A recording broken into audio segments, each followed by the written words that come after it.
Oh my goodness me. I do believe this is true. This is not fake.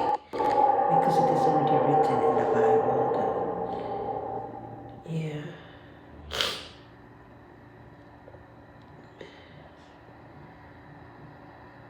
Oh my.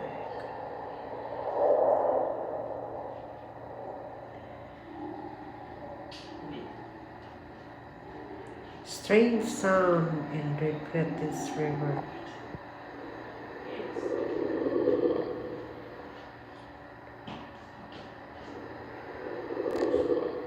So I must point out that this could easily be faked, and this is definitely not proof of this by any means, especially when all we have is just one video. But we do know that there are 4 angels that are bound at the Euphrates River, and that when they're released, they will kill 1/3 of men with 200 million horsemen. Now,